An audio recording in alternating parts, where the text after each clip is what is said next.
Yo recién le hablaba de escándalo, le hablaba de estafa.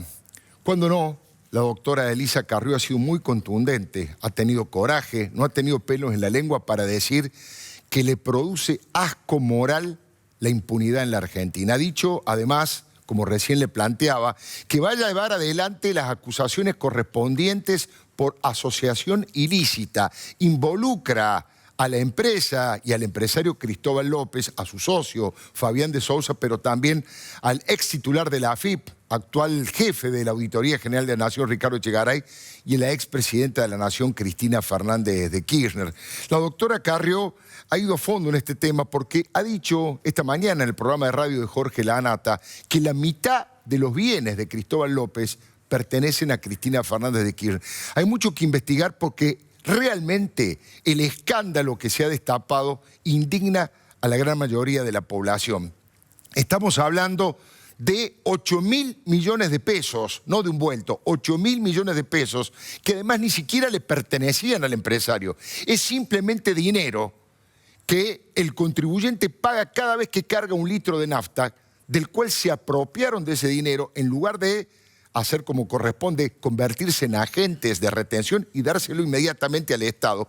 Se quedaron durante ese dinero, 8.000 millones, durante 4 años y con ese dinero hicieron inversiones, gastaron en medios de comunicación especialistas en atacar a periodistas independientes, a políticos disidentes o a políticos de la oposición. Por lo tanto, no es una evasión simple como cualquier empresario en problemas puede llegar a tener para tratar de justificar la empresa. Primero de los temas. Además, mire, le doy un dato para bajarlo a la tierra, porque 8.000 millones es una cifra estratosférica. Primero, escribió allí un periodista que con 8.000 millones se pueden comprar 13 hospitales materno-infantil de última generación, como el que Cristina anunció en Río Gallegos. 13 hospitales. Si lo trasladamos al promedio del dólar de los 4 años en los que se hizo esta maniobra realmente vergonzosa, insultante, humillante para los argentinos, estamos hablando de más o menos 1.200 millones de dólares.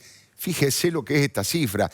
Este es el aporte, la presunta inversión que va a hacer la empresa Chevron en YPF con cláusula secreta y un contrato que todavía no conocemos. Eso es lo que en 4 años dejaron de pagarle al Estado Nacional desde la empresa de Cristóbal López. Por lo tanto, aquí hay que avanzar a fondo con la investigación. La justicia tiene que ponerse las pilas en serio porque es necesario para de una vez por todas los argentinos sepamos que hay juicio, que hay castigo y hay condena para aquellos que han violado la ley, para aquellos que han cometido algún tipo de estafa en la Argentina. Y yo decía que todos los caminos conducen a Cristina Fernández de Kirchner porque en estos últimos 12 años en general, pero fundamentalmente en los últimos 4 años del gobierno de Cristina Fernández, no se movía una hoja sin su orden, sin su guiño, sin que Cristina le diera la venia. O Ricardo Echegaray se iba a atrever por sí mismo, sin preguntarle a Cristina o sin recibir una orden de Cristina,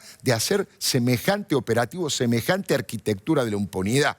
Porque no solamente la impunidad estuvo en que nunca le reclamaron la deuda, 8.000 millones en 4 años, sino en esa posibilidad de que sea tratado la empresa de Cristóbal López, sean tratadas como una pequeña pyme, con unos privilegios increíbles, y como si esto fuera poco, encima, a la hora de tratar de recuperar esos bienes, ¿qué hacían? Un plan preferencial de refinanciación de la deuda, en algunos casos, ya cuando Cristina se estaba yendo, a 120 meses y con un interés tan bajo que era licuado por la inflación. ¿Se da cuenta?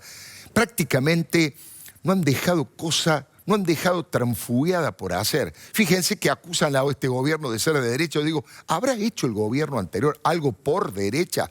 Todos los casos, los que uno investiga y levanta las tapas de la olla, aparece ese olor nauseabundo de la mega corrupción de Estado.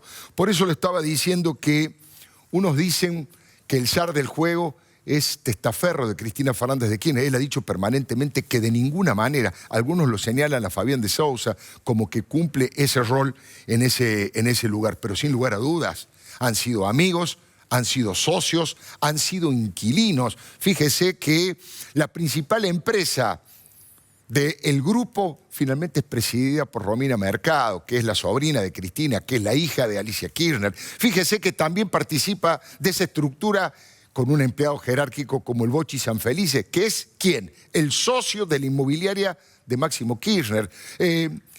Cristóbal López le paga a Cristina 2 departamentos, una oficina, 5 cocheras allí en Madero Center, en donde tienen la familia presidencial, donde han hecho sus inversiones. La propia hotelería, la residencia nunca mejor llamada El Retorno, le ha transferido plata a Alto Calafate. Hay infinidad de situaciones que vinculan al grupo de Cristóbal López con la familia Kirchner.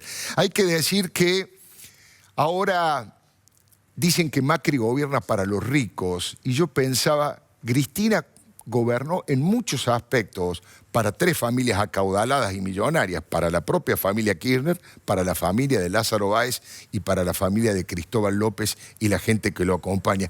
Por eso cuesta comprender que algunos encubridores de Estado que trabajan de paraperiodistas como Horacio Berbisky quieran comparar esto con el 55.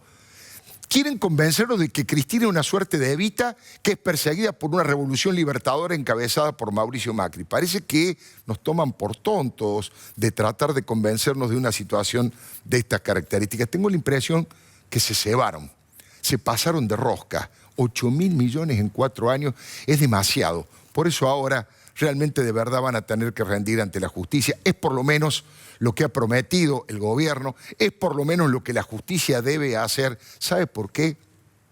Básicamente porque el argentino común, el argentino del montón, el que se rompe el lomo todos los días trabajando para poder cumplir con sus obligaciones y para poder pagar con sus impuestos, se siente absolutamente humillado. Otra vez nos mojaron la oreja.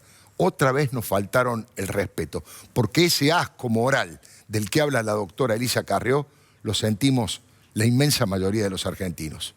Le doy mi palabra.